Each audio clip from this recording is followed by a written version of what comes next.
How did America's involvement in the Vietnam War fundamentally reshape modern warfare and foreign policy? The lessons from this conflict continue to influence military decisions and diplomatic strategies even today in 2025. Picture this. It's the 1960s, and America is about to embark on one of the most controversial military interventions in its history, a conflict that would cost over $1 trillion, claim 58,000 American lives, and forever change how the world views American foreign policy. But here's what's fascinating and honestly a bit terrifying. The ripple effects of Vietnam are still shaping global politics today, and we're making some of the exact same mistakes. If you want to understand how historical conflicts continue to influence modern geopolitics, and why politicians seem to have the memory of goldfish when it comes to learning from the past, make sure you're subscribed and hit that notification bell. Let's start with the fundamental question. Why did America even get involved in Vietnam in the first place? The answer lies in something called the Domino Theory, which sounds way cooler than it actually was. This was the belief that if one country fell to communism, neighboring countries would follow like dominoes toppling over. Sounds logical, right? Well, buckle up because this is where things get spectacularly wrong.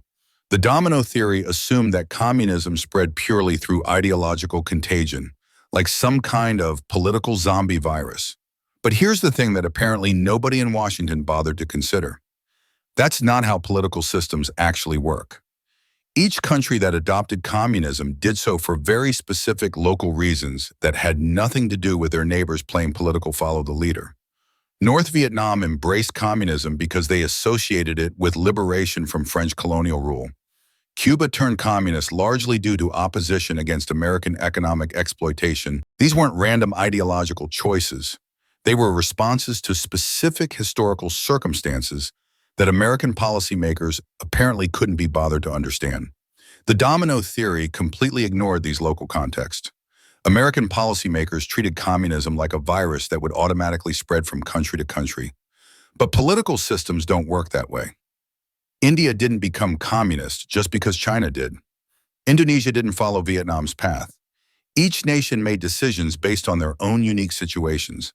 The irony here is so thick you could cut it with a knife. By intervening so aggressively, America actually pushed many communist states closer to China and the Soviet Union for protection. Instead of containing communism, American intervention often strengthened it by creating a common enemy. Now let's talk numbers, because they're staggering. The United States spent over $1 trillion on the Vietnam War. That's equivalent to roughly $3 trillion in today's money. Nearly 60,000 young Americans died fighting a brutal guerrilla war in unfamiliar terrain. Over 1 million Vietnamese civilians and soldiers lost their lives during the conflict. But the costs went beyond money and casualties. The war created massive social unrest back home. College campuses erupted in protests. Trust in government plummeted faster than a lead balloon. The draft system forced young men to fight in a war many didn't understand or support. Families were torn apart. Communities were divided. The social fabric of America was basically put in a blender. And for what?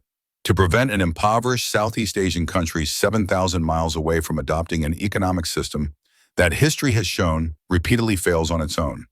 Even America's closest ally, Britain, took one look at this situation and said thanks, but no thanks. Here's something most people don't realize. The Vietnam War fundamentally changed how America conducts military operations. The concept of limited war, fighting with political restrictions rather than total military commitment, became the new normal. This approach would later influence conflicts in Iraq, Afghanistan, and other regions, with results that are, let's say, mixed at best. The third major issue was how Vietnam destroyed America's moral credibility on the global stage. The United States positioned itself as the defender of democracy and human rights against communist oppression. But then American forces used napalm against Vietnamese villages. Civilians were killed in bombing raids that were supposed to be surgical strikes. The My Lai massacre shocked the world when American soldiers killed hundreds of unarmed Vietnamese civilians, including women and children. These actions revealed a brutal contradiction that the rest of the world noticed. How could America claim to be spreading freedom and democracy while committing atrocities against the very people it claimed to be helping? The images of Vietnamese children burned by napalm became symbols of American brutality rather than liberation. Even worse, the United States supported South Vietnamese leaders who were often corrupt dictators themselves. Ngo Dinh Diem, America's initial ally, was an authoritarian ruler who oppressed political opponents and religious minorities. So much for spreading democracy and freedom. It turns out supporting dictators to fight dictators isn't actually a great strategy for promoting democratic values.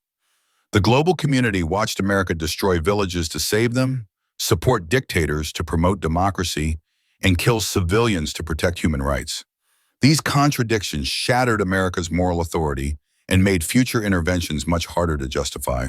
The phrase "we had to destroy the village in order to save it" became a perfect summary of the logical pretzel American foreign policy had twisted itself into.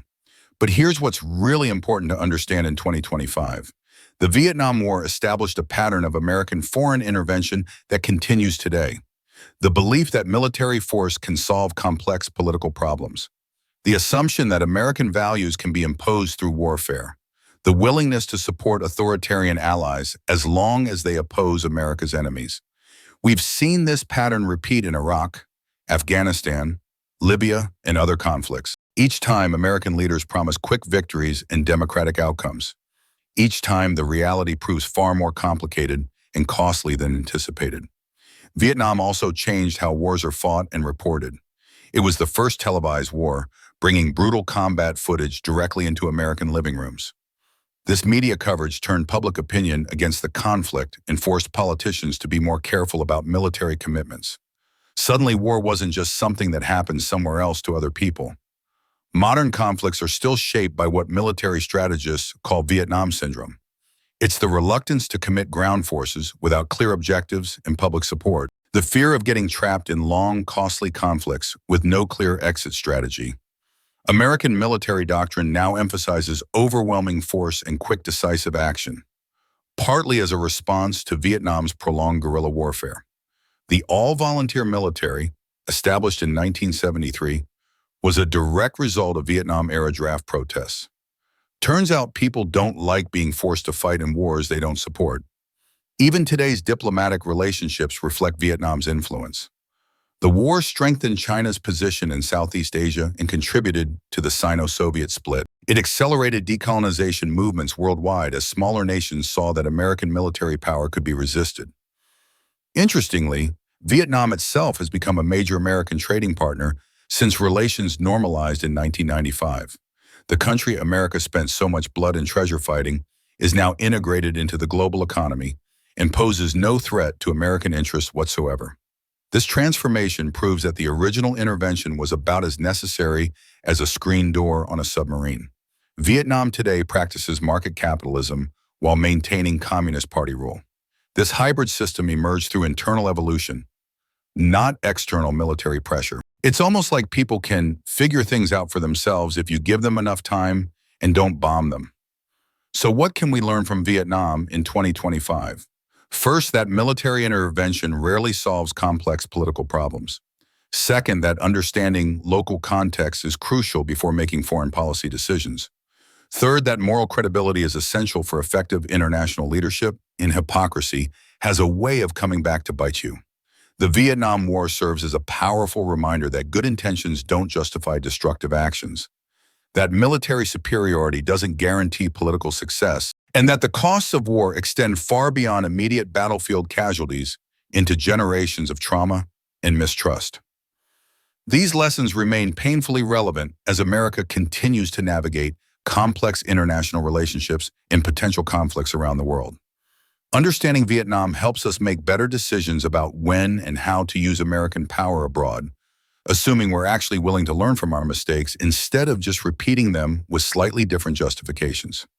Thanks for watching this deep dive into Vietnam's lasting impact on American foreign policy. The lessons from this conflict will continue shaping international relations today, whether we want to admit it or not.